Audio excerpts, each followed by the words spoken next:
Hello there. Thanks for tuning in to watch the presentation on how to set your service rates based on the cost of doing business. My name is Paul MacDonald.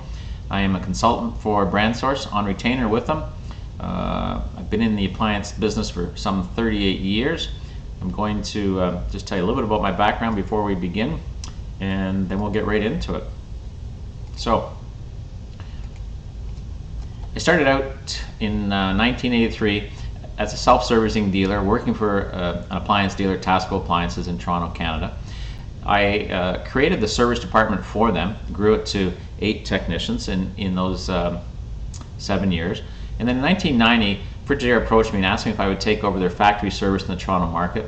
In order to do that, my now, at this point, father-in-law that owned Tasco Appliances forced me to buy the service company from him and take it with me as I went to become an independent standalone servicer, doing the Frigidaire work for all the other dealers in the Toronto market. I grew that business to 38 technicians and a staff of 75 over the next 19 years, when in 2009 the largest utility company in Canada called Direct Energy approached me, as well as the GE factory service for all of Canada, and they purchased that company and mine and started to do their own business, if you will. They took 110 technicians from GE and 38 from my company, Factory Appliance. But at that time I had to sign a non-compete which wouldn't let me work in the industry in Canada. So I turned my sights to the United States, and my consulting business, pmdgroup.ca, created a program called the Expert Service Program. Back in the beginning it was called the Road to Black. Some of you may have taken it. We now call it the Expert Service Program, and I'm working closely with BrandSource in doing that. And then for the last, in 2014, one of my clients, which was Yale Appliance and Lighting out of Boston, Massachusetts, hired me to help them with their service business. And I was having so much fun, I actually moved there and became their director of service, managing the now 30 some odd technicians in the field. And I was the director of customer service, so I was responsible for the call center, 12 people answering the telephones, 12 CSRs to answer the phone for Yale Appliance. Large company though, these folks had to not only take service calls, but handle some appliance delivery issues and whatnot. And we grew that business while I was there from 18 technicians to 30 technicians. Pretty impressive. So, if we start this, we want to really answer a question to ourselves as to why do we have a service business. I mentioned to you that Tasco, they at the time were a $10 million business back in '83. Today they're a $300 million business with 9 locations and no service. So you don't have to have a service department.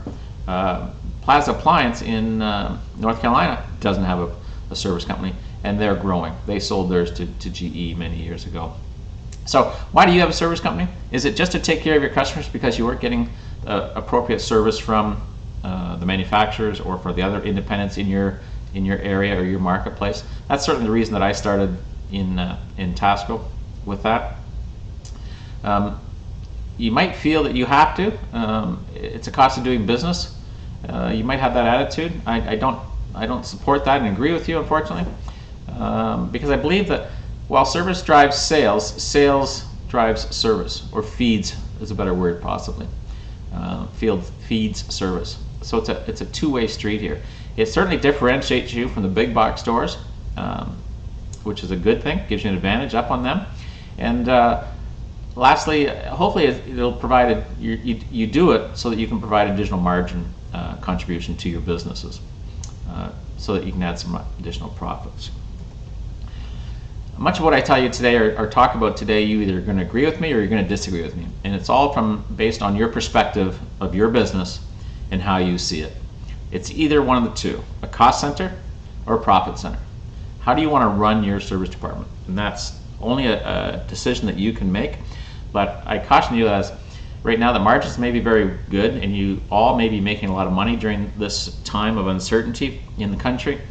But if you remember before the pandemic, margins sometimes were squeezed. We're going to return to that time again. And as entrepreneurs, it's on us to cut the costs in our business so that we can maximize our profits. This is an interesting slide that I want to share with you. I'm going to increase the size of it for you just so you can see it better. When I was working with a brand source member in North Carolina, I was doing a little research on his competition, and Home Advisor was down there. But they started emailing me, and they sent me this chart, which I thought was outstanding. It's the national average of repair costs for all these different trades. And if you look, the yellow one I've highlighted is appliance repair. It's the lowest average national rate or price cost for a repair is $170. Look at all the other ones that we're comparing ourselves to. Heck, cleaning a toilet, unplugging your toilet is $209. Why does a plumber get more money than an appliance repair technician? It's a question I can't answer, frankly, and I believe that we all have some blame in the game, if you will, for not setting our service rates based on our cost of doing business. So let's get back to this one and take you on from here. We'll come back to that slide at the end and see how you feel about it. How do you set your service rates today? If you were like me back in '83, I wanted to make sure that I was $1 less than the competition. I just didn't want to be the most expensive in town. I didn't want to be the cheapest in town. So I would conduct a phone survey of my competitors, and I would do it from a cell phone so they didn't know who it was that was calling. And I ask you, do you run service calls for your sales division? And are you charging the sales division for those calls that you run just to appease a customer? If you're not, darn it, you should be. There's a cost to rolling a truck, and the sales department needs to take that in against their profits, if you will. And then how often, I ask you, do you increase your service rates? You know, inflation changes our business every year. I'm going to show you a slide in a minute about the cost of doing business in each state. But COVID-19 brought with it a change to the way we do business, but certainly it brought with it additional cost to our business. And specifically, I'm talking now about PPE equipment that you had to buy and how you had to modify your locations, your trucks, your stores, your counters with dividers to protect not only your employees but your customers. And are you setting your service rates based on your cost of doing business? And incidentally, if you haven't raised your rates in a long time, now is a great time to do it during COVID, because people will be more accepting of the fact that it costs more to do business today. And that is, without a lie, fact. That it does cost you more today than it did before the pandemic to operate. And just like lumber has increased in price, gas has increased in price during the pandemic, groceries have increased in price, why shouldn't appliance repair increase in cost? So it's a great time to do it because you can blame it on the pandemic. Out of that, back on this slide, actually, there's the original Blue Book job rate guide. I don't know if you're familiar with it, but I want you to become familiar with it, and we're going to talk a little bit about it in this presentation and more about it in the next presentation on setting professional service pricing, it's called. Another video that you'll be able to watch. In that book, I took this from the inset of it. The current Blue Book national average there, column in the center, is highlighted in yellow. And I want you just for a minute to compare that to what your pricing is. They have a service call of $99.95. If it's out of area, it's $149. If it's a second man charge, it's an extra $100. Think about that. Second man on its site to lift down a dryer off of a washer should be an extra $100. How many of you are charging that today in your business? They also suggest that you have premium and boutique brand different service call rates. And boutique would be something like, say, a Gagano or a Blue Star or something you don't sell a lot of, but it's on the high side, like maybe a Green Egg in the barbecue side, or Heston barbecues, and a Heston stove would be certainly a boutique at $129, and you should have no trouble asking for that, because it takes a lot more for your technicians to work on those heavy-duty, big units. And then F12 there, if you see that F12 at $84.90, that's the average ticket price plus the service call. So we should be getting in the neighborhood of $184, $185, $200 for every service call that we go on. And I ask you to think about that compared to where you're at. I went ahead and I'm going to show you the next slide about this cost of doing business study from CNBC, but when I think about that, in the urban markets, I want to charge more. If I was in Manhattan, if I was in Los Angeles, if I was in Boston, Massachusetts, those have very high cost of doing business. And if you look at the pricing I put on the right-hand column, where the rest of the country is getting $99, we should be getting $114 if you're in one of those urban markets. So just some thinking there on pricing comparing to what your pricing is today. Here's the study. It's the CNBC Cost of Doing Business, America's Top States for Business in 2021. I've been following this report every year now since probably 2017, I think. And I find it very interesting because it changes all the time. And simply, when you click on the top column, which is cost of doing business, it'll sort the states based on their cost of doing business. And you can't read it here, unfortunately. I apologize. Let's see if I can make it a little bigger for you. But Oklahoma, Ohio, Louisiana, those are all the cheapest states. The lowest cost of doing business. I shouldn't say cheap. They're the lowest cost of doing business. Alabama's up there as well. Versus those on the bottom, Hawaii is the most expensive state for cost of doing business. Look at number 2, Massachusetts. I'll bet you were surprised by that. And Atlanta, and then California. So each state has a different cost of doing business. It's been studied, and therefore, why shouldn't we have different costs of doing business or pricing for our service calls in those different states? If you're in Hawaii or Massachusetts, boy, you should be on that high end, charging $119 for a service call without any hesitation. If you're in Oklahoma or Ohio, you should probably be back down in the $99 range, but certainly I would hope that you're not going to be less than the $99 range in that case. So, going on, service rates. What's fair? If you're too low in your service rates, you're probably not going to be profitable, you're probably losing money, and you're leaving money on the table on every service call. If you're too expensive, on the other hand, you're going to challenge your customers on the repair or replace decision. It's going to be tougher for them to go ahead with repair, but as self-servicing dealers, maybe that's a good thing, because now we can sell them appliances, which is what our real true core business is anyway, is the selling of new appliances. So if your rates are too high, you're going to feel a little bit of pressure there. You'll also feel some pressure from the local competition, whether it be other servicers or self-servicing dealers in your market, or from the internet. The internet is gosh, it's really changed the business so much, and people can shop the internet for appliance repair easily. And there are some national providers out there that want to get your customer to call them for service, and then they want to dispatch it to you and pay you less, which is despicable in my opinion. Nonetheless, let's bring me back into the picture for a minute. And setting our selling price for appliances is pretty straightforward and pretty simple in your business. It's generally the acquisition cost plus either a markup or a margin, depending which camp you're in and how you like to calculate your pricing. It's pretty straightforward though. The selling price is equal to the cost plus markup. Makes sense, right? In appliance repair, it's a little bit different. It's a little bit tougher. Service rates are equal to the labor costs, so your technician's wage, overhead of your business, based on an hourly cost. You're going to have to figure this out on an hourly cost, plus some sort of profit, depending on what you want to make. Then multiply all of that by the efficiency of your business. Efficiency has so much impact on whether or not you're profitable or not. So it's really not so simple after all to set service rates, setting service rates for repairs.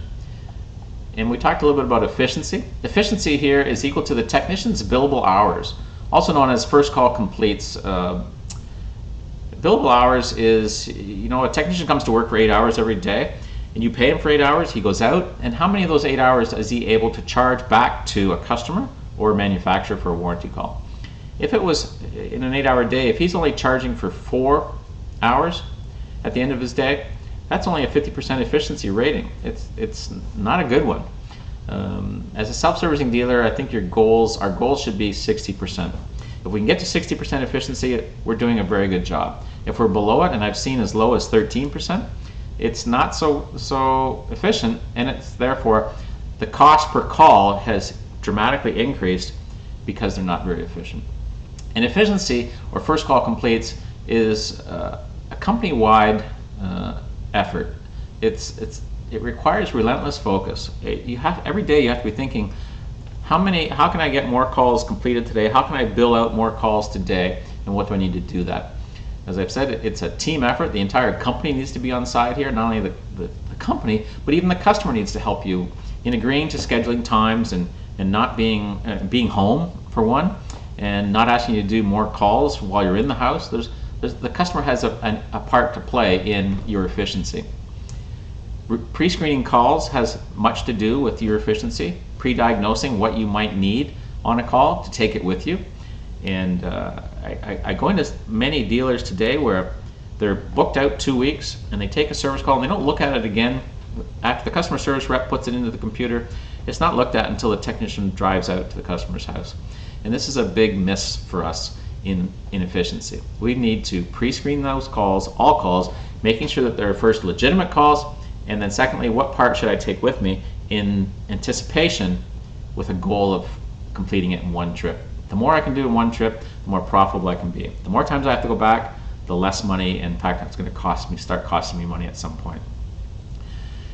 You also want to take into account the technician you're sending on the job has the right skills. Can he do a sealed system job or not on a refrigerator? And if he can't, maybe you shouldn't be sending that technician and setting up your route a little bit differently. There's no point in him going out there and say, oh yeah, you need a compressor. I'm going to send Johnny back tomorrow to put it in for you. That's not very efficient, and I think you can understand that. So he has to have the right skill sets and tools, training and knowledge, the right inventory, and I'm not saying stock your trucks full of inventory, not for a minute today, because there's so much industry, manufacturer-specific or model-specific parts today that you can't stock a truck like you used to 30 years ago. So, but having the right inventory on the truck, because the call was pre-screened, and you're anticipating that it might be either this or that, but I've got both parts. Mrs. Jones, I can make the repair for you today. Here's how much it costs. Would you like me to proceed? That is a more efficient approach than, oh, I see you need this and this. I'm going to order it and come back in 3 weeks. And it's not a good experience. Plus, it's not as profitable as it could be. So the right inventory is important. Scheduling, as I said earlier, the customer can help you in scheduling by being home, by being a little bit flexible, and sometimes they're not. But I recently visited a company where they promised a customer when they took the service call what time the technician was going to be there in a excuse me, a 2-hour window. And then 3 weeks later, they're now setting up the routes because they're booked out 3 weeks. But they're now setting up the routes, and they're challenged by adhering to what the customer asked for 3 weeks ago. And so sometimes it makes the route go all over the place, and it's not very efficient for the technician. And he's driving more than he should be driving. Lastly is, of course, in some urban markets, there's quite a drive time from call to call. And if you can minimize that drive time and make sure you have the right parts and be prepared by having the service bulletins and access to technical information on a laptop or an iPad, look at how much more efficient you can be. And efficiency is going to have a lot to do with setting our service rates. I'll show you in a minute how that works. So one of the things we need to do to calculate service rates based on our cost of doing business is we need to know what expenses we have and what it costs to run our service department. The best place to get this information is off financial statements for your service business. If you're not running separate financials for your service business today, I urge you to think about going forward doing that, because it's so essential to setting the service rates. We really need to understand how much it costs to run the business so that we can set our rates based on that. So an income statement would be perfect. If you have one, it's got the expenses, the cost of goods sold, and that would be preferred. If not, here's the things to consider that you should be thinking about in determining what your cost is. Before you can set a price, we need to understand that. So things that go into every service call: the technician's wages, and then his overhead. And that could be rent. You may not be renting, you may own, but certainly the service department should be taking a piece of the cost of being in whichever building or office that you're in. Vehicle costs, including maybe a repair, insurance, gas, the lease costs or the depreciation costs, office staff. You have to consider admin staff, as well as part staff, as well as customer service reps, the phones that you had to pay for, and the service that you're answering the phones with, the girl that makes the payroll, the accounting staff, and so on. The utility companies, including heat, light, water, gas, and waste, if you have to pay to get rid of your garbage, that needs to be calculated into every service call. Insurance, both property and liability insurance. Taxes, from property taxes to real estate taxes to business taxes. The IRS wants a piece of you. Tools, hand tools, specialized tools, uniforms, booties, PPE equipment. Training and lost revenue from the training time. When you take your technician off the road for a whole day, the customer has to pay for that, and that has to be accounted for in every service call. Damage to property, appliances, to parts, to trucks.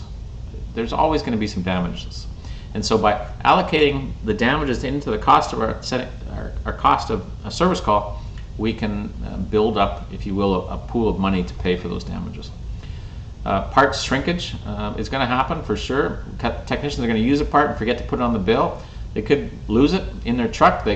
Heck, they could take it home and put it on their brothers and take it from you by stealing it. And lastly, warranty rejections.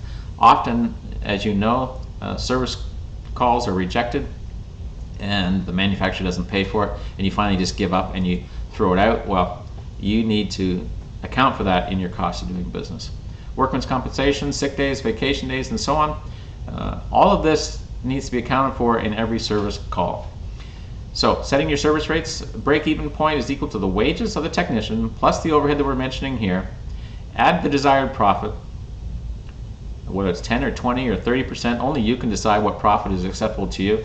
Multiply it by your company's efficiency, and you'll get what your average ticket needs to be in order to show some revenue or some margin. I apologize. Show some margin to your bottom line, adding to your business.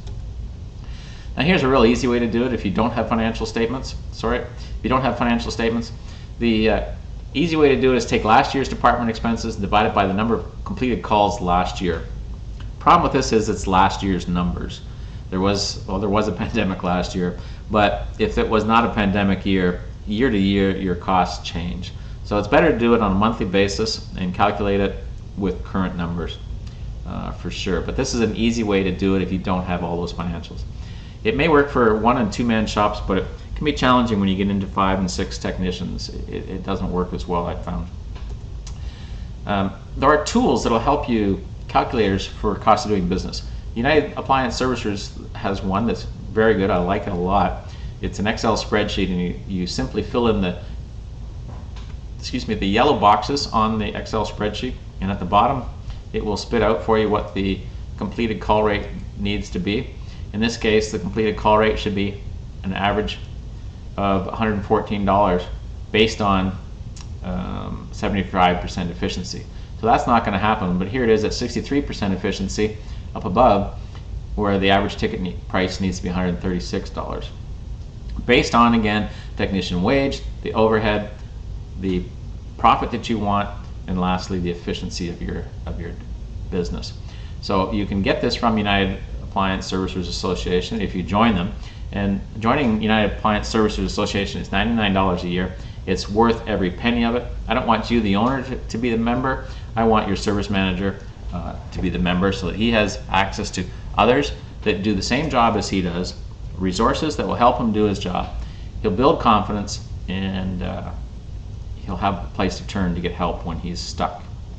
So United Appliance Servicers is a well worth investment at $99 a year. Cost of doing business calculators, you can get one from Professional Services Association, and for the same reason I would suggest you join them. Marcone Service Association, MSA, they have a cost of doing business calculator. Heck, if you just Google cost of doing business calculator, you'll find several online. I've seen some for electricians, plumbers, what's the other one? Service Titan is a software program that has a online cost of doing business calculator. It's a great one. Check that one out. So there's plenty of resources to help you figure out what your cost of doing business is in your company. And then once you know what that is, you can add it to your wage, your profit, your efficiency, and come up with what your service rates should be set at. Remember the slide back in the beginning? Where are your service rates today, and how is it that we got to being appliance repairs being the lowest national average of all the trades in that list? I was shocked when I got that list, and I'm often quite surprised by some of the service rates that servicers are charging today when they could be charging so much more and should be charging so much more. They're leaving money behind on the table at every call. So in summary, the cost of doing business for profitable service is important.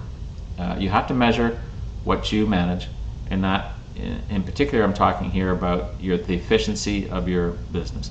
How many hours are chargeable every day? How many first call completes are you seeing? And you need to start recording this. And as soon as you do, you'll see that everybody in the company is now suddenly aware of this efficiency and billable hours. Remember, you're buying really 8 hours a day from your technician to come work for you, just like you're buying 100 washers. Well, you turn around and sell those washers to make money. You should turn around and sell the technician's hours in order to make money. And it's how many of those hours can you resell that will help you become profitable in the service business. In summary, it's the wage plus the overhead, a piece of the overhead, plus the profit times the efficiency of your business. You'll find out what your average service ticket needs to be in order to become profitable. My contact information is on the bottom there. Happy to answer any questions for you. Again, I am on retainer for the service expert for BrandSource, and I'm available to all of you to answer questions. Please feel free to call me. If you'd like to get deeper in and experience the Expert Service Program, it's a 4-stage in-depth review of your service business. I'll ask you a whole bunch of questions up front because we're doing it virtually now rather than on site. There's about 30 to 50 questions that you'll have to answer, and it'll take you some time to get that information. But based on that and my research of your online presence, your competition in your marketplace, and your pricing, I'll give you a list of recommendations written that will improve your service operations. And then it's upon you and your team to implement them. If you want, I'll continue on and support your team as they implement those changes. But that's the Expert Service Program. You can check it out at expertserviceprogram.com or pmdgroup.ca. I want to leave you last with an industry benchmark that BrandSource has developed. It was from a survey that was completed, I think it was Q4 of last year, maybe might have been Q3. But I put it into a little chart for us to see. And the first line is the average cost of a truck roll. And you go to the right there and you see the OEMs. I'm going to switch this so you can see it larger. Here we go. The average cost of a truck roll for the top 5 OEMs, and that was GE, Electrolux, Whirlpool, Samsung, I think, that's $106. $106 is the cost. And for the BrandSource service members that answered, $2,949, the average truck cost to roll a truck was $104. So what's that? The average of those two is $105. If you're watching this presentation today and you're not getting $105 at least on average of every service ticket, then you are losing money. I guarantee you are. And not only do we want the cost of a truck roll, but we want to include some profit. So we need to be selling our services for much more than $105 for the average ticket. Some other interesting KPIs that came out of this study: days to complete, or what we call it as the return time, repair turnaround time, that RTAT. For the manufacturers, it was 4.3 days. For BrandSource members, it was 6 days. So 6 days for us, 4 days, 4.3 days for the manufacturer. Makes sense for an OEM because they specialize in the brand and would typically have more parts, whereas a BrandSource member has to service several different brands, and therefore it might take them longer. But it's a goal for us to lower the days to complete a service call. This helps not only your customer, but hit their loyalty to the brand. So it's an important KPI to measure, and you should, again, this is something you should measure in your own business. First call completes by the factory technicians was 61. By factory technicians was 60%. By independent techs that do work for manufacturers, it was 61%. compared to self-servicing dealers, 43%, the average. So as I said earlier in the presentation, our goal is 60%, and I've seen as low as 13%. So we've got some work to do on increasing our efficiency, our first call completes. And the last one I wanted to point out was the average parts, number of parts used in a repair. For the manufacturers, 1.8. For brand source members, it was 1.42. That tells me that manufacturers are going out and putting in more parts than we are, and maybe we shouldn't be as concerned about the parts that we're installing. We've got a little bit of room there, I think, to take more parts on a warranty call in anticipation of what the repair might be. Great slide, great industry benchmarks for you to pay attention to and measure your company against the industry. It's a wonderful slide, I think, one worth keeping at hand. So thank you for staying with me today through this, and there's my information. The Expert Service Program is for you. I can help your business. I'm certainly willing to talk on the telephone if you have any questions. Don't hesitate to call me. There's the website of the expertserviceprogram.com. My name is Paul MacDonald, and thank you so much for being with me today. I really appreciate the time you took to watch this.